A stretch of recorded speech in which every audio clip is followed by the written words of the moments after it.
estilo na linguística, nos estudos da linguagem, ela vai ser as formas mais individuais que existem.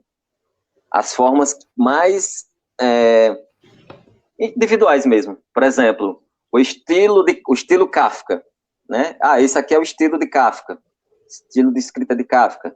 Esse aqui é o estilo de escrita do Machado de Assis, o estilo de escrita do próprio Guattari, o estilo de escrita meu, o estilo de escrita seu. Enfim, o estilo na linguagem vai ser isso, vai ser essa marca, né? Essa marca individual, o que vai existir mais individual dentro dos estudos da linguagem.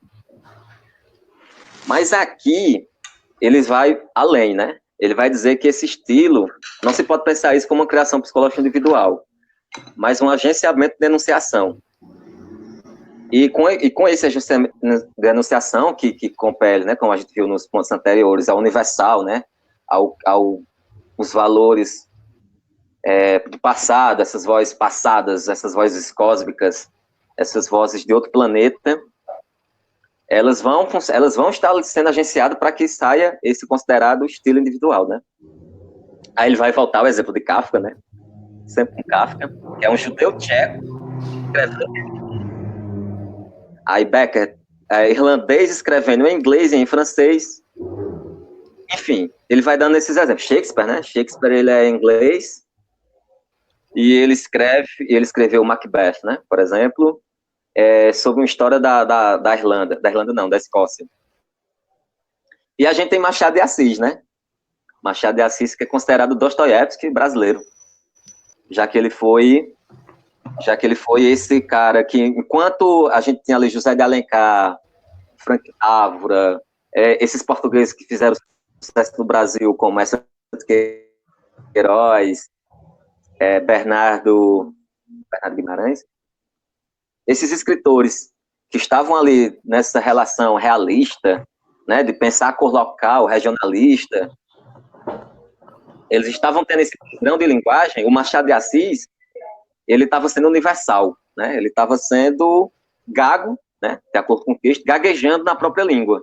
Ele estava utilizando o português, estava falando de relações cotidianas dali daquele Rio de Janeiro, daquele Brasil colonial, pós-colonial, imperial, e pensando formas inglesas, né? Ele estava pensando ali formas inglesas, mas sem querer escrever um texto em inglês, escrever um texto puramente brasileiro.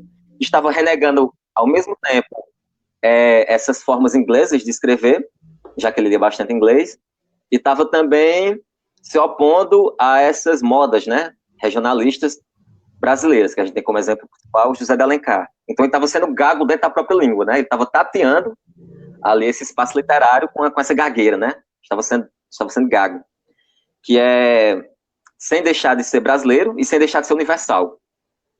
Esse estilo dele pode ser definido assim, né? Um estilo que não depende só dele, vai depender desses enunciamentos coletivos, que vão estar na literatura, que ele vai tomar a mão para se colocar como influência. Não sei se influência vai ser um bom termo, né? Mas eu vou pensar ele agora como influência, e também essas formas recorrentes brasileiras, né? Regionalistas, como uma contra-influência, né? Não quer dizer assim. Enfim, por isso que o Machado de Assis ele é tão expressivo, né? É um autor totalmente, não vou dizer fora de tempo, né? Que ele não vai dizer que não existe essa fora de tempo, mas é um escritor totalmente gago, né? Enquanto a literatura estava caminhando assim, o Machado de Assis estava caminhando assado. Estava sendo bilíngue, multilíngue, mas uma só e mesma língua, sem nem mesmo dialeto ou patuá, ser um bastardo, um mestiço, mas por purificação da raça. E é aí que o estilo cria língua. Ou seja, esse estilo, ele é muito menos individual e muito mais coletivo. Então é aí que a linguagem deve intensa, contínua, de valores e intensidades, né? Essas intensidades, essas efervescências cósmicas, dando sempre essas invariáveis da linguagem. Por exemplo, da música e da literatura e das próprias variáveis da linguagem, que o que essas invariáveis faz são criar tensões, né? O poeta, o literato, ele cria tensão na linguagem. Ele não está trabalhando a linguagem de dentro, né? Já partindo, avançando sobre aquilo de trabalhar a linguagem de dentro, criando sentido, né? Como, por exemplo, a política trabalha a língua de dentro para fazer sentido. Aqui, o poeta, o literato, os músicos cromáticos, eles estão criando tensões, né? Os cromáticos que usam essas notas atonais, eles estão criando tensão na música, né? Nessa língua abstrata da música, estão indo ali ao limite. E o poeta também, ele não está trabalhando a linguagem de dentro, ele não está trabalhando a língua de dentro, ele está criando tensões nessa própria língua. Satanic Samba Trio, que é uma banda de samba, né? Eles tocam samba, a gente ouve o samba ali, mas eles são completamente obscuros, né? Porque eles usam muito dessas notas atonais, essas notas cromáticas, essas notas que criam tensão no samba.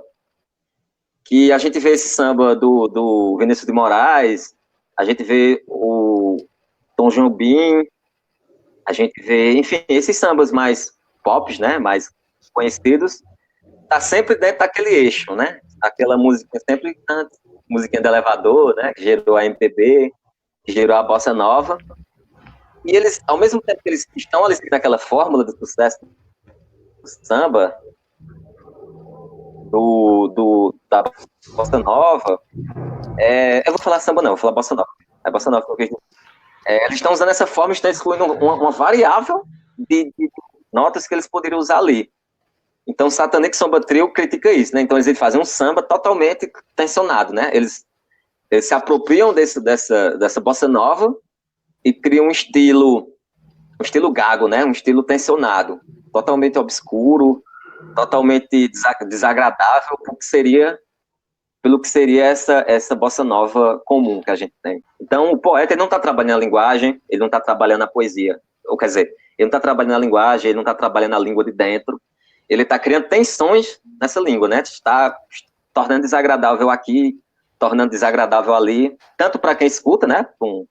Para qualquer um que é ouvinte, leitor dessas literaturas, tanto do próprio eixo, né? Do próprio eixo, da própria pragmática, do próprio campo social, onde acontece a literatura, né? Porque é que na época dos regionalismos, né, do segundo regionalismo, que a gente tem ali o cara do Sertão Veredas, Bernardo Guimarães, né? Tem Jorge Amado, tem esse pessoal que ainda estava ali nessa discussão regionalista, mesmo tentando colocar novos ambientes, novas situações na literatura. Aí aparece, por um lado, Clarice Lispector, né, que ela com retorno a essas literaturas mais psicologizantes, que vai lembrar, de certa forma, o Machado de Assis, né? Vai estar causando rupturas, tensões naquela literatura que acontecia, né? É uma literatura bem na primeira pessoa, com pouquíssimos personagens, com acontecimentos que podem existir dentro de um apartamento, dentro de um quarto, de formas bem diferentes da literatura em comum. E partindo de outro exemplo também dessa mesma época, a Maria Carolina de Jesus, né? Por que é que o texto dela é importante? Pensando aqui a teoria das variáveis. Porque também nesse mesmo sistema de que existiu um novo regionalismo, estavam tentando recriar o regionalismo, onde intelectuais, né, letrados, pessoas estavam tentando recompor. O pessoal do campo fala assim, o pessoal subalterno fala assim. Então, vamos recriar isso em forma linguística, em forma poética, ganhando premiações, né, ganhando jabutis, ganhando prêmios Camões. Enfim, dentro daquela molaridade, né, em termos deleuzianos e guattarianos, né, essas molaridades, esses eixos que são raiz, né, que não são raiz, que estão raizados, são territorializados. E a Maria Carolina de Jesus, ela vem totalmente territorializada, né? Ela é uma escritora e que ela precisou de outros agenciamentos para poder tornar esse texto dela visível, né?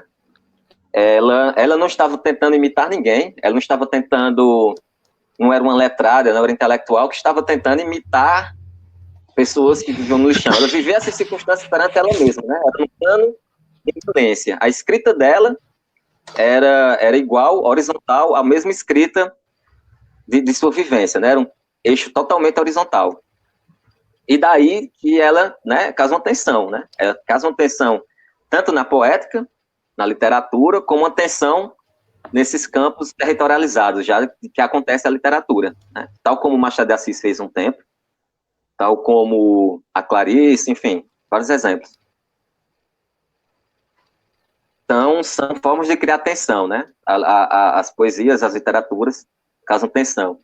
Tem até um exemplo, um texto que eu estava lendo esses dias, que era um autor dizendo: os poetas têm que deixar de ser broxa para ser bruxo. A gente pode pensar essas poesias broxas, né, essas literaturas broxas, dentro desse sistema molar, essas fórmulas que são vendáveis, mas que é sempre o mesmo, né? Não está se desterritorializando, não está criando tensão, né? Está trabalhando por máquina molar ali, que tem a ver com a relação capitalista, enfim. Sobre esses tensores, eles vão dizer que não se coincide com qualquer categoria linguística. São, entretanto, valores pragmáticos, essenciais aos gerenciamentos de enunciação, bem como aos discursos indiretos.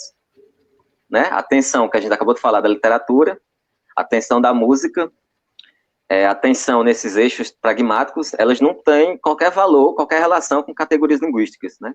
Qualquer forma de trabalhar a linguagem. Elas são outra coisa, estão muito mais no plano completamente imanente, né? Completamente dentro do plano de visão. Quando a gente...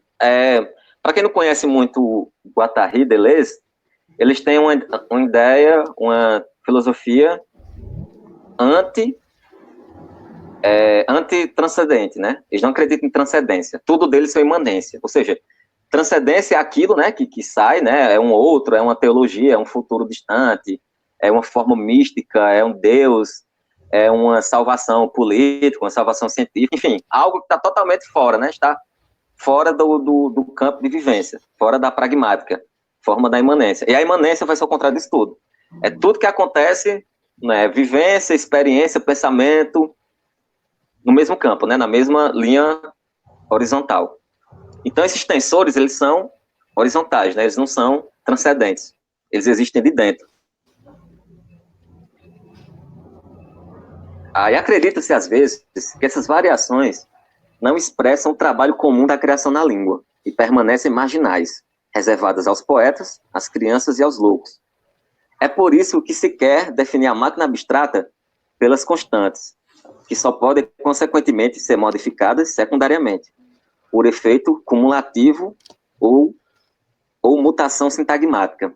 Mas a máquina abstrata da língua não é universal ou mesmo geral. Ela é singular, não é atual, mas virtual real. Não possui regras obrigatórias ou invariáveis, mas regras facultativas, que variam incessantemente com a própria variação, como em um jogo onde cada jogada se basearia na regra. Todos os jogos são diferentes, né? Um jogo de futebol obedece às mesmas regras, obedece às mesmas regras que fazem com que um jogo de futebol aconteça. Mas cada jogo é diferente, né? Os jogadores vão estar em situações diferentes a cada jogo, vão estar tentando driblar essas regras, né? Vão estar tentando fazer falta, sem o juiz ver. Maradona fez o gol de mão e ganhou a Copa do Mundo, né? Enfim, são totalmente facultativas, né? São variáveis dentro de variáveis. Não é porque o Maradona fez o gol de mão uma vez que sempre vai se repetir. Daí a complementaridade das máquinas abstratas e dos agenciamentos de enunciação. A presença de uma nas outras. Esse ponto aqui é muito importante porque ele vai voltar à ideia de agenciamento coletivo e de máquina abstrata. Isso ocorre porque a máquina abstrata é como o diagrama de um agenciamento. Traça as linhas da variação contínua, ao passo que o agenciamento concreto trata das variáveis. Organiza suas relações bastante diversas em função dessas linhas. Ou seja, o agenciamento coletivo, né, vai ser essas formas que vão tratar a variável, as visões, as performances, dentro dessas competências, né, E a máquina abstrata vai ser essas escolhas facultativas, essas atividades que são invariáveis dentro da própria variação. Então, uma não funciona sem a outra. A máquina abstrata é sempre singular, designada por um nome próprio, de grupo ou de indivíduo. Então, pensando no corpus, né? A discussão dos corpos anteriores, né? Lenin, um indivíduo, um corpo indivíduo, proletariado, um corpo coletivo, e bolcheviques, né? Um corpo proletário, bolchevique, separado daquele corpo proletário anterior. A máquina abstrata é sempre singular, designada por um nome próprio, de grupo ou de indivíduo. Ao passo que o agenciamento e enunciação é sempre coletivo, no indivíduo como no grupo. A máquina abstrata Lenin é o agenciamento coletivo bolchevista. O mesmo é válido para a literatura, para a música. Nenhum primado do indivíduo, mas indissocibilidade de um abstrato singular e de um concreto coletivo. A máquina abstrata não existe mais independentemente do agenciamento, assim como o agenciamento não funciona independentemente da máquina. Ou seja, o corpo dos músicos de jazz, né? Eles estão ali coletivamente enunciando a música com suas variáveis. As variáveis, né, infinitas. Mas essa máquina abstrata que vai trabalhar sobre esse corpo do grupo de jazz, ele vai ser singular, vai ser facultativo, enfim, vai ser sempre um outro. Isso vai acontecer, né, no protesto, como a gente falou, vai acontecer na literatura, né, que fazem as pessoas gaguejar. O que faz um autor gaguejar? O que é que apaga a sua individualidade? Vai ser uma escolha realmente pessoal, psicologizante, interna, o máximo individual, ou vai ter a ver com fatores abstratos, coletivos, né? A vontade de se opor àquela forma de enunciação, de escrita, a vontade de adotar aquela, mas mesmo assim não querer parecer aquela. É o que a gente estava conversando, né, Ricardo, sobre o David Foster, né? Que ele se opõe a várias formas de escrita e que ele cria novas formas de escrita para os seus textos, e as pessoas, né, que estavam ali nesse campo literário, eles tentam se apropriar dessa forma que o autor cria, e ele mesmo, esse autor, ele foge dessas formas que ele mesmo criou. Ou seja, tem sempre uma máquina abstrata trabalhando em cima dele. Mas ele vai ser esse agenciamento. Vai ser esse agenciamento que vai fazer com que essa máquina abstrata ganhe forma, né? Então, um não funciona sem o outro. A gente, em partindo para o campo da psicologia, isso vai continuar sempre a crítica ao conceito de Édipo, né, da psicanálise. A triangulação vai ser essa constante universal que os psicanalistas sempre querem achar, né, enraizar o ser humano dentro dessa psicologia triangular, né, pai, mãe, filho, que é o complexo de Édipo. Uhum. E as invariáveis vai ser vai ser a escola, vai ser outras coisas que não sejam necessariamente esse complexo familiar, né? Os agenciamentos coletivos de anunciação, eles vão se dar muito além desse concreto, de que é só o trauma também, né? A psicologia considera, o inconsciente é tão vasto para a formação singular, né? Para a formação individual, e porque sempre relacionar, né? Quais são os objetivos, quais são as performances, né? De se ocupar dessa linguagem de consciente, para estar sempre colocando tudo dentro dos traumas e dentro dessa triangulação pai, mãe, filho, né? Não existe muito mais do que isso no inconsciente? Sem dúvida, sem dúvida. Tá lá também, mas não é só isso, né? Igual, acho que essa é a principal percepção aí que vai ser trazido, né, pela esquizoanálise e tudo mais. As formas de viver, de existir, as subjetividades e tudo, mas é bem por aí mesmo, né, igual você está falando. Tem até aquela parte que você estava explicando, você usou o exemplo, né, do jazzista, né, Uhum. do cara fazendo lá o seu solo e tudo mais, que ele não nenhum é igual ao outro nunca, sempre vai ter essa diferença. Quando a gente vai parar para ver essa filosofia da diferença, acho que o primeiro equívoco da maior parte das pessoas é acreditar que é de qualquer jeito, né?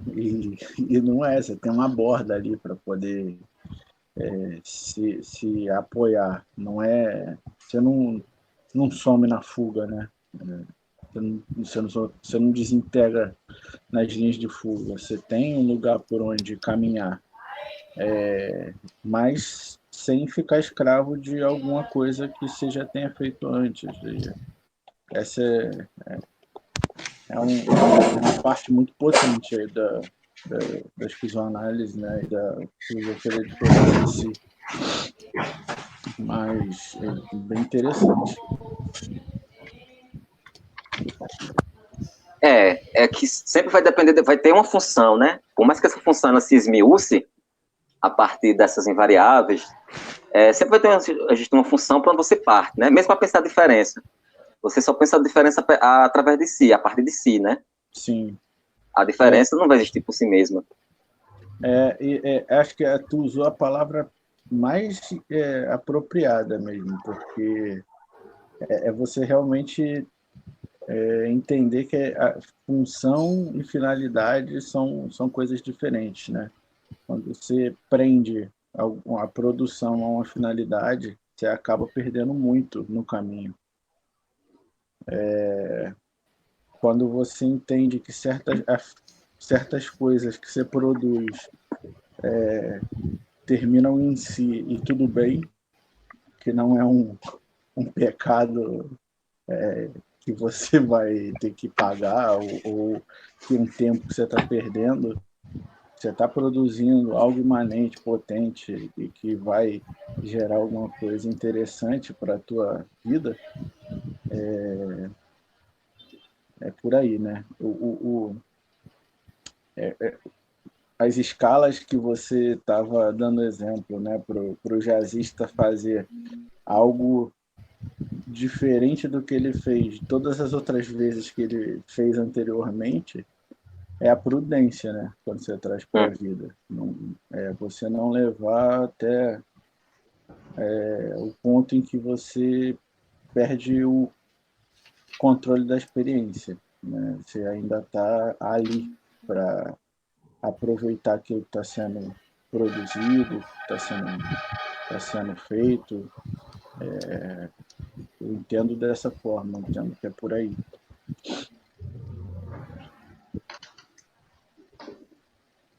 Sim. Essa ideia de sempre estar ali as formas de improviso, de que, mesmo que funcione com eixo, né, na literatura, a gente tem muita essa literatura de autoajuda, por exemplo, né? E livros de youtubers, né? Uhum. Beleza, ela está obedecendo uma certa função ali, que tem muito mais a ver com determinado aspiração capitalista, né? De capturar a máquina literária para estar sempre mais do mesmo, né? Youtubers de 13 anos escrevendo sobre sua vida. Pois é, cara. E, A receitinha fechada, né?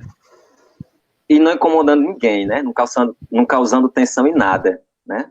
Pois é, isso aí que é o mais estranho. Você pega até um pouco dessa experiência que a gente está passando agora, por conta do isolamento social e tudo mais. Você vê pessoas perdendo realmente a referência, né? Tendo que olhar para si Uhum. e descobrindo que estavam ancoradas fora de si. Estavam dependendo de sentido, que não é um problema. Você produz um sentido também fora, mas você não pode ficar dependente daquilo. Mas quando você é posto numa posição em que você não consegue produzir um novo sentido e botar algo no lugar daquele buraco que ficou, né? Aquele buraco existencial, as pessoas surtam, cara.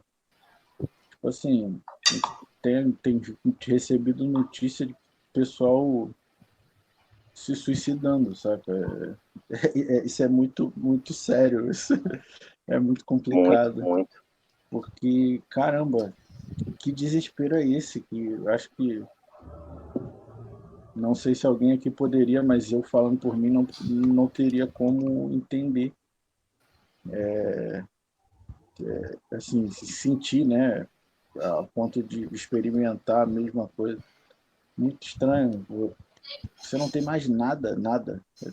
Realmente acabou, saca? É difícil até de elaborar, mas é um momento para refletir, né, cara? Quem conseguir aí ver, pensar no que tem produzido de maneira imanente para seguir nessa vida. Santíssimo.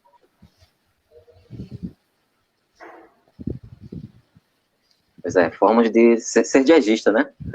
Como ser diegista. Pois é, Cada um pois é. é diegista, né? Usar tudo, por exemplo, né? Quando você tem esse tipo de encontro que a gente está participando aqui com vocês, né? Quando ele surge e você consegue entender que podem ser ferramentas muito úteis para você construir, né, cara, formas potencializadoras da existência, as coisas mudam um pouco de figura, né? A experiência de filosofia que eu tive até o ensino médio foi uma coisa assim bem inútil, inútil no sentido de não ser útil para nada, porque era só você decorar um monte de nome e é bem Uhum. diferente disso que a gente está vendo aqui, né?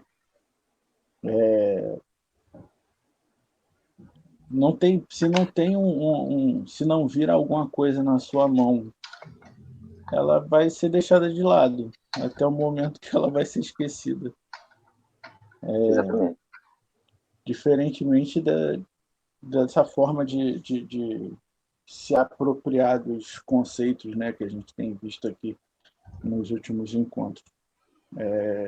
Tudo, tudo, tudo, quase tudo é utilizável de uma forma que não somente é acúmulo de conhecimento, né? Sem nenhum sentido. A, pró Mas tem sido muito bom.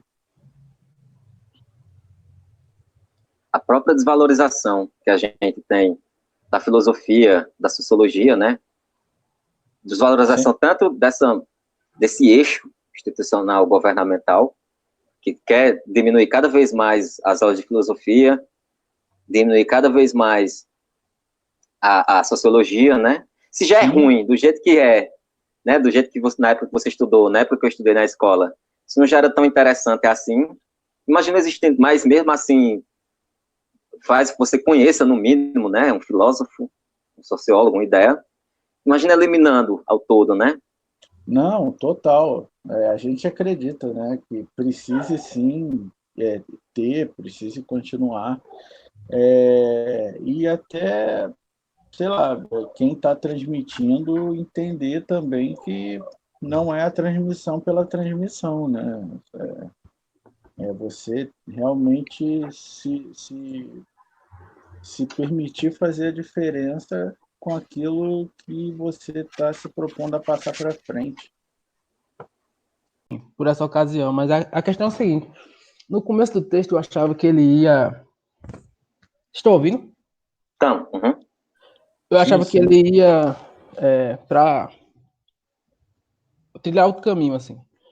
E aí, não. A toda hora, meio que, enfim, isso é uma carência minha, no caso, né, em relação ao texto. E aí eu ficava esperando que em algum momento surgisse essa abordagem. E aí não houve, mas eu vou tentar, enfim, à aproximar um pouco vontade, dela. à vontade. Mas aí eu fiquei com algumas dúvidas, de fato eu achei esse capítulo, esse trecho, bem mais pesado, que nem o colega falou aí, do que o começo, né? O primeiro e o segundo, eu achei mais tranquilo, assim. Isso eu achei bem mais pancado. Em relação, primeiro, a questão do que ele começa a construir em relação às tensões, tá ligado? Que, tipo assim, em algum momento do texto, eu não vou lembrar mais qual é, aí ele fala assim, enfim, de como, até você falou, né? Dessa questão das tensões e tal. E eu achei massa os exemplos, assim, da música, até o primeiro que ele vinha fazendo, do Eu Juro. Eu tava buscando outro, assim, tipo um amém que a gente disser aqui é diferente do amém que a gente vai dizer na igreja. Eu, particularmente, não vou dizer nenhum, mas eu consigo entender essa alegoria que ele tá fazendo, assim. Mas, por exemplo, o próprio exemplo que você deu da música, esqueci o nome da banda de samba que você falou, mas, por Satanic exemplo, Samba Trio.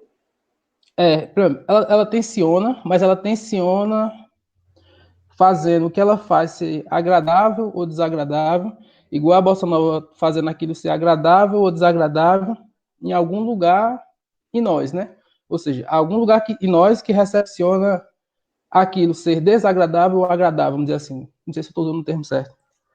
Mas esse lugar que transforma aquela informação em algo que recebe esse juízo de valor, de ser mais agradável, menos desagradável, não tem só a questão do apelo técnico, como ele vem construindo aqui no texto, entendeu? Tipo, há alguma coisa inconsciente na gente, né? E aí vai para essa parte mais do debate do inconsciente mesmo, porém é concretamente real e produzido, que é o que eu estava notando aqui. Tipo, há alguma coisa em nós que, de fato, aí Nietzsche vai dizer que, enfim, há uma moral que, por exemplo, eu consigo olhar para a Bossa Nova, ver aquela estética bonitinha, toda floreada, e dizer que aquilo é bom, ou bacana, ou mais legal do que alguma outra coisa que aí eu vou procurar uma comparação para fazer. Não sei se eu estou sendo entendido, mas... Aí eu ficava esperando, primeiro isso, assim, que ele fizesse uma... Enfim, destrinçar essa parte da atenção, né? Para explicar melhor. E a outra coisa era em relação ao próprio termo de máquina que ele usa aqui, tá ligado? Tipo, máquina e função, assim. O que assume essa função, que ele vê o que de fato é, e essa máquina também, eu achei...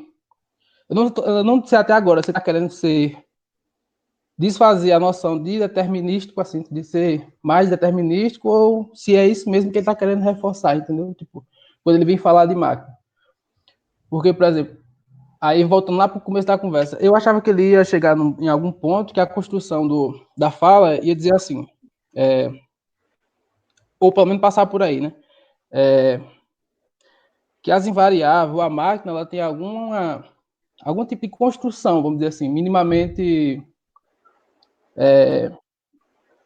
não sei, como é que eu digo assim, socialmente formada, não sei, historicamente, tá entendendo? Tipo, de que, por exemplo, eu sei que eu dizer um amém aqui em casa e eu dizer na igreja é diferente, mas ali tem uma construção do espaço, do que aquela estrutura significa para mim, do que tá entendendo? Tipo, aí eu achei que no caso da atenção ou dessa alegoria que ele faz de máquina, ele ia, enfim, traçar algum paralelo com o que essas estruturas significam, assim, o que aonde surge isso em nós, entendeu? Não sei se você tá entendendo o que eu tô falando. Tô entendendo, tô entendendo. Também, tô te acompanhando. Vamos lá. E aí era isso, assim, eu fiquei meio na dúvida em relação a isso, porque tem uma parte que ele fala aqui, acho que é no meio do texto, uma constante, uma invariante se define menos por sua permanência e sua duração do que por sua função de centro, assim. E aí eu fiquei viajando nessa, assim, tipo, aí, até quase agora você falou da menina de 13 anos aí de YouTube, que pra mim ela é muito mais essa função de centro, e aí discordando, assim, de algumas coisas, do que, por exemplo, sei lá, alguém que hoje consegue fazer como o cara do jazz, entendeu? Tipo, eu não sei se você tá entendendo a Não, correlação tá, que eu tá tô fazendo. perfeito, tá. Tá Né? entendendo? Tipo, ela Pode falar. consegue ser muito mais por não ser tensão, por ela não ser, como é que se diz? é como se ela participasse muito mais de uma máquina, e eu não sei se nesse sentido de máquina que ele está falando aqui, do que como o cara do jazz consegue variar de uma performance pré já concebida, assim, não sei como é que eu explico isso. Mas era mais ou menos isso, assim, que eu acho que eu fiquei tentando linkar isso com com isso que ele falou de, por exemplo, de como o Eu Juro segue diferente em diferentes espaços, mas como para mim haveria uma necessidade de uma construção dessa relação com o espaço e de onde, enfim, de onde se fala, entendeu? Uhum. Eu estou procurando aqui também essa parte para dar uma refrescada na memória. Mas isso que você está falando, ele faz um link direto lá com antiédipo, né, cara? Então, acho que talvez tenha faltado essa engrenagem para encaixar, mas eu acho que eu entendi a tua crítica. Eu estou tentando achar aqui para ver se é isso mesmo. Enquanto tu acha aqui, aí eu vou dando uma palavra aqui, beleza? Beleza. Assim, é porque o termo o máquina são agenciamentos maquínicos. É pensando como uma máquina mesmo, uma imanência, né? A máquina, ela funciona, ele dá até o exemplo do trem. O trem, ele é totalmente imanente, né? Ele funciona por ele mesmo, sem um nível de transcendência. É agenciamentos maquínicos, né? Uma engrenagem que move uma peça, que move outra, que dá toda a funcionalidade do trem. Ele está falando como máquina mesmo, com essa questão maquínica mesmo, das coisas se desenvolverem. Indo do menor ao maior, né? Do molecular ao molar. O molecular vai ser essas pequenas ligações e o molar vai ser o trem. Quando ele fala máquina abstrata, qual foi recupera um pouco da pergunta da máquina? Se ela ia mais para essa questão mais determinadora mesmo, assim, tinha um cunho determinístico, ou se ela queria fugir dessa avaliação, assim, enfim, ele usou o termo máquina, né? Se ele está falando nesse sentido de formacional mesmo, de ter um produto, né? Se é uma máquina, gerar algo, tá entendendo? É fugindo mesmo, é fugindo. Porque quando ele diz máquina abstrata, que trabalha ali no jazz, é abstrato, não se sabe de onde vem, mas vem, né? O que faz as performances de jazz ser mais ou menos efervescida vai ser essa máquina abstrata, que vai depender do quê? Como eu falei, né? Do público, da interação com o público, com a interação entre os músicos, o que eles estão tentando fazer ali, né? Isso vai estar sendo muito mais, essa máquina vai estar agindo sobre eles, né? Para eles estarem sempre nesses improvisos, nesses invariáveis, né? Nessa máquina abstrata, do que o agenciamento da música, que diz que a música que eles estão compondo são feitas por notas, tempo, cifra, e que você tem que obedecer elas sem variar, né? Ou seja, não é o medo de errar, de sair, de acertar, né? De estar sempre acertando dentro dessa música como determinante, como eixo, né? Mas sim o abstrato. E uma coisa interessante também, até para trabalhar essa ideia, se tu me permite,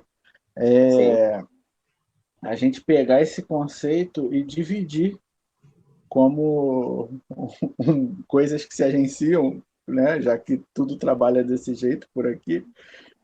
Quando a gente vai falar de máquina abstrata, ele usa máquina justamente para essa ideia de produção. E o abstrato pelo fato de não estar dado. Não está dado algo pronto, mas algo que pode e que, dependendo de onde for, vai se reinventar a cada nova oportunidade. Que vai entregar, por exemplo, nesse caso do jazz, vai entregar a música, né, para a gente como um produto perceptível ali da experiência, mas que não vai ser igual a que foi antes, né? Pode ser sempre algo novo, que parece estar se repetindo, mas que está sendo, na verdade, produzido de novo, tendo como referência, né, suas próprias referências, mas que se agencia com tudo que está ali à sua volta, né? Por exemplo, pegando o exemplo lá do show, né? Se você tem uma coisa mais efusiva, uma galera mais efusiva, tu, pô, vai interagir de uma determinada forma, vai fazer um determinado arranjo, vai seguir por um determinado caminho, pegar um atalho aqui ou se alongar um pouco ali, mas que vai estar entregando aquele construto, né, para e cada um também, da mesma maneira, quando se acoplar a esse produto que está sendo entregue, vai se acoplar à sua maneira. Pode ter gente que vai receber o mesmo produto de uma maneira, cara, que experiência fenomenal, nunca ouvi nada dessa forma, tal, não sei o quê. Outra pessoa fala assim, pô, nem percebi, estava conversando aqui com a pessoa do meu lado, estava só ali na vibe e tal. Então, eu acho que essa tentativa é justamente de você sair do algo que produzido de forma seriada e que só tem uma maneira de ser enxergada. Eu vejo muito dessa forma também. Isso já responde a questão do eixo, né, dessa função central. O exemplo da youtuber, né, da escritora, essa função, ela vai ser determinada por essa máquina capitalista, né, que a indústria literária só está vendendo livro assim, assim, assado. Tem que seguir essa regra para ser de sucesso, né, de acordo com essas esferas capitalísticas, né, industriais, né, de função mesmo, de fazer livros em série, pensando em série. Quantos youtubers não tem que estão lançando livros, né? Quantos livros de autoajuda não tem, de padres, enfim, não estou falando do valor deles, né? Não estou falando do valor de conteúdo. Eu estou pensando, né, por que são os mais vendidos e para que estão nessa função, né, nesse eixo das máquinas literárias, né, que agenciam a literatura e diz, não, a literatura tem que seguir esse caminho para, né, seguir nas formas de sucesso, né, de dinheiro, capitalista, enfim. E será que estão realmente causando tensão, né? Será que elas estão gaguejando, né? Será que a gente está causando tensão ou está simplesmente trabalhando ali numa função de entretenimento vazio e preenchendo alguns espaços mais referente ao capitalismo do que referente a essa tensão mesmo, né? Dessa gagueira, como, por exemplo, o Machado de Assis, que estava fazendo umas literaturas mais psicologizantes, né? Que levavam muito em consideração a psicologia dos personagens, pouco se importava com o espaço, né? Enquanto os outros daquela época, o José de Alencar, né? Estava pensando muito em dizer que o Rio de Janeiro tem uma beleza natural de praia, enfim, dando muito mais vazão a o que a gente sempre vê nesse Brasil tropical, né? Pintando cores. E sempre se esperava isso, que os literatos pintassem essas cores, né? O exemplo do que é o Nordeste, na literatura, é isso. Né? O Nordeste é assim, assim, assado, e muitas literaturas trabalharam para que o Nordeste fosse visto assim. Esse eixo, né? Esse eixo de percepto. Então, existe esse eixo de pintar cor local, de ser regionalista. É bom ser regionalista, é bom pintar as cores locais, ser ufanista, né? Louvar o torrão, Natal, louvar as cores tropicais. Essa era a moda na época do Machado de Assis, era a função, era o eixo, né? Era constante. E a variável, em termos de Machado de Assis, seria toda essa literatura que ele mais ou menos cria ali, que tem isso, mas não é o principal. O principal é colocar questões mesmo de moral, né? Questões morais entre os personagens, questões bem mais psicologizantes, que não precisasse apelar tanto para esse ufanismo local, né? E no literatura hoje em dia de autoajuda, de youtubers, enfim, elas estão muito mais respondendo a esse eixo de produção capitalista do que respondendo a qualquer outra literatura que a gente compreenda. Que exista por aí, na verdade, que está criando tensão, como, por exemplo, a literatura maldita, né?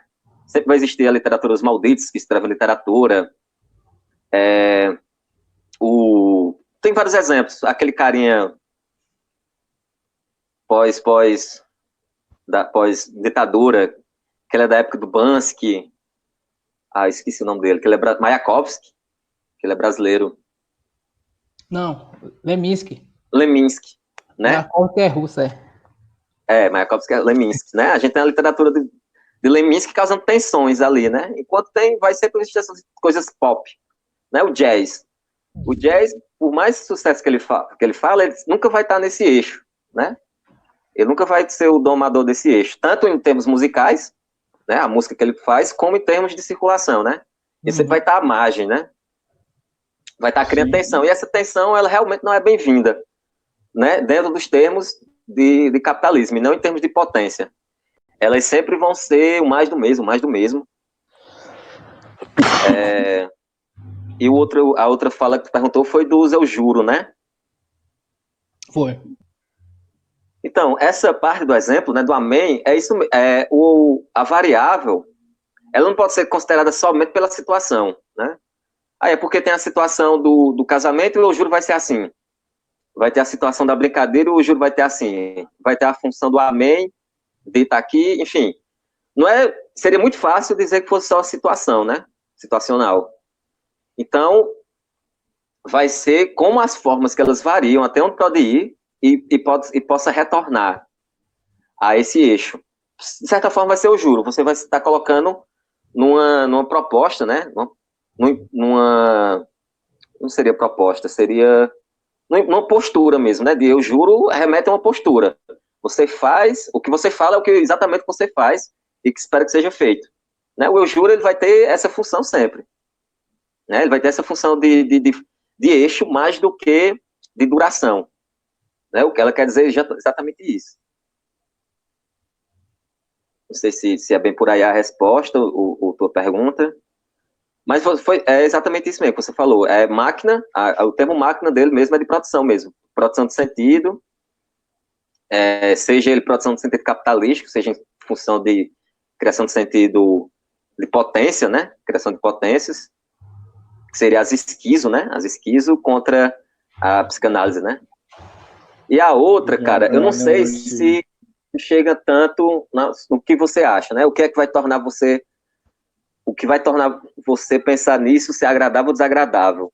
É uma boa pergunta, Mas acho que no texto está mais falando na situação de criação. Quando o jazzista cria, né, tá fazendo tensão, essa banda de que quer subverter a bossa nova está criando tensão, ela está criando tensão do que se entende pela bossa nova comum, né? Que é considerada agradável, né? A bossa nova é essa música agradável, comum, e que ela, muito dificilmente, ela parte para outras variações.